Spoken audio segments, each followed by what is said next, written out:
মা লিহাযাল কিতাব লা ইউগাদিরু সাগীরাতান ওয়ালা কাবীরাতান ইল্লা আহসাহা ওয়া ওয়াজাদু মা আমিলু হাদিরা ওয়ালা ইয়াজলিমু রাব্বুকা আহাদা। প্রত্যেকটা মানুষ চিৎকার করে বলবে, মা লিহাযাল কিতাব, এ কেমন এক আমলনামা, লা ইউগাদিরু সাগীরাতান ওয়ালা কাবীরা ইল্লা আহসাহা।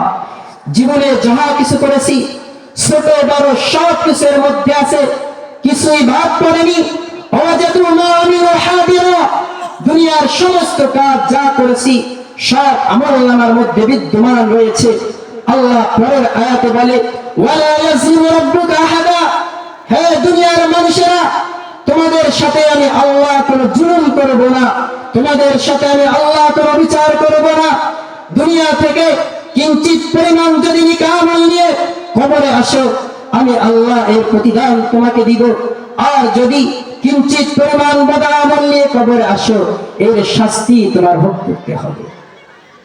ওয়ালা ইয়াজলিমু রাব্বুকা আহাদা, আল্লাহ বলে আমার আদালতে কোনো চাঁদাবাজি চলবে না, আমার আদালতে কোনো বাটপারি চলবে না।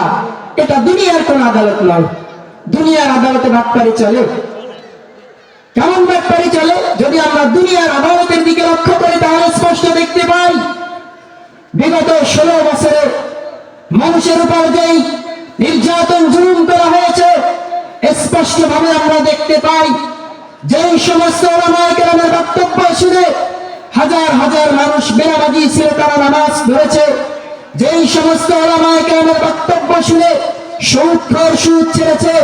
যেই সমস্ত উলামায়ে কেরামের বক্তব্য শুনে যেই সমস্ত যুবকেরা স্ত্রীর কথা শুনে পিতামাতার সাথে দুরাচরণ করত, উলামায়ে কেরামের বক্তব্য শুনে এই যুবকেরা পিতামাতার সাথে সুন্দর সদাচরণ করতেছে। এই সমস্ত আলেমদেরকে বিগত 16 বছরের জালিম সরকার রাতের আধারে এদেরকে গ্রেফতার করেছে, ঠিক কিনা? এটা দুনিয়ার আদালত।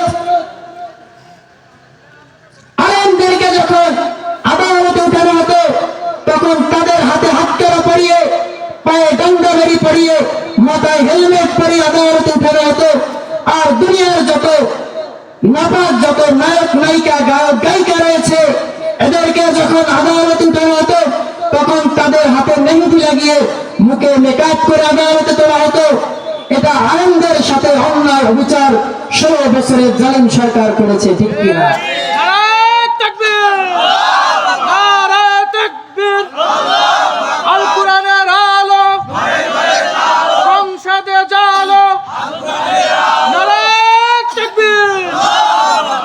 সম্মানিত হাজিরিন, স্পষ্ট বক্তব্য হলো, এই 16 বছরের জালিম সরকার আলেমদেরকে গ্রেফতার করেছে তাদের কোন অন্যায় অপরাধের জন্য নয়।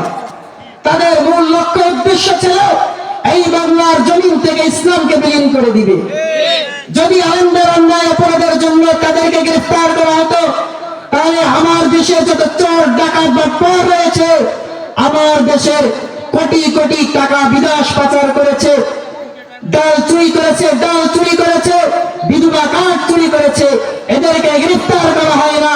এরা বুক ফুলিয়ে জন্মে ঘুরে বেড়ায়, কিন্তু আলেমদেরকে গ্রেফতার করা হয়। একমাত্র কারণ হলো, আলেমরা যদি দেশে থাকে, ইসলাম যদি দেশে থাকে, এই বিগত 16 বছরের জালিম সরকার নিজের পকেট ভারী করতে পারে না। এটা আলেমরা তাকে ধরে দেয়। তারা চেয়েছে আলেমদেরকে যদি বন্দী করা যায়, বাংলার জমিন থেকে যদি ইসলামকে নিষিদ্ধ করা যায়, তাহলে তারা পূর্ণাঙ্গভাবে চুরি এবং ডাকাতি করতে পারবে। কিন্তু আমরা সেই প্রতিজ্ঞা করে মাঠে ময়দানে নেমেছি, বাংলার জমিন থেকে কোন কুলাঙ্গার ইসলামকে বিলীন করতে পারবে না।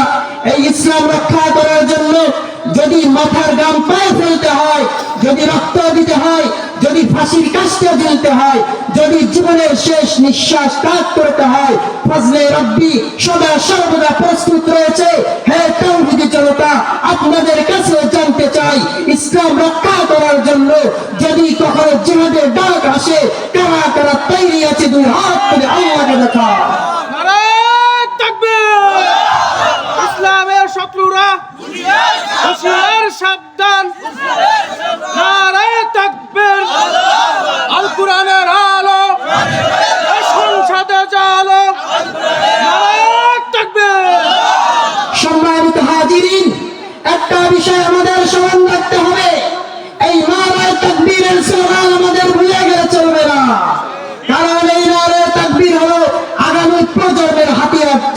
বলেন ঠিক কিনা?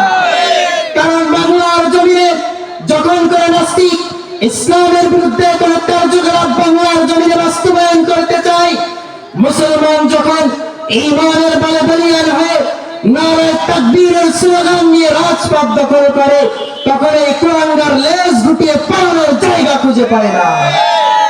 এর বাস্তব দৃষ্টান্ত হলো তাসলিমা নাসরিন, একটা নাস্তিক বোরকার বিরুদ্ধে কথা বলেছিল। উলামায়ে কেরাম তাওহীদি জনতা ঈমানের বলে বলিয়ান হয়ে নারে তাকবীরের স্লোগান নিয়ে ঢাকার রাজপথ দখল করেছে। এই তাসলিমা নাসরিন রাতের আধারে বোরকা পরে দেশ ছেড়ে পালাতে বাধ্য হয়েছে। মদনপুর এলাকা থেকে দেওয়ানবাগী নামের ভাণ্ড যখন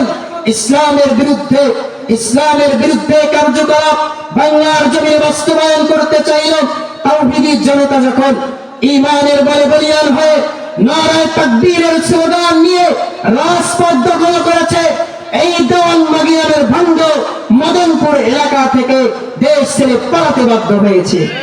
এটাই প্রমাণ করে মুসলমানের কাছে অস্ত্র নাই, পিস্তল নাই, গুলি নাই, সূরা নাই, তবে মুসলমানদের নারায়ে তাকবীর আর ঈমানের জোর রয়েছে। চিল্লায় বলেন ঠিক কিনা? বিগত 16 বছরের জালিম সরকার যখন ভারতকে খুশি করতে গিয়ে আমার দেশের উলামায়ে কেরামকে গ্রেফতার করলো, আমার দেশে নির্যাতন শুরু হয়ে গেল, ছাত্র জনতা এটা বরদাস্ত করে নেই। তারা যখন ঈমানের বলে বলিয়ান হয়ে রাজপথ দখল করেছে, দুপুরের খানা রেখে এই জালিম সরকার সংসদ ছেড়ে পালাতে বাধ্য হয়েছে। এটাই বাস্তবায়ন করে, এটা মুসলমানদের দেশ। কোন নাস্তিক যদি এই বাংলাদেশে ইসলামের বিরুদ্ধে কোন কার্যকলাপ বাস্তবায়ন করতে চায়, কঠিন কালেও মুসলমান এটা বরদাস্ত করবে না, বরদাস্ত করবে না।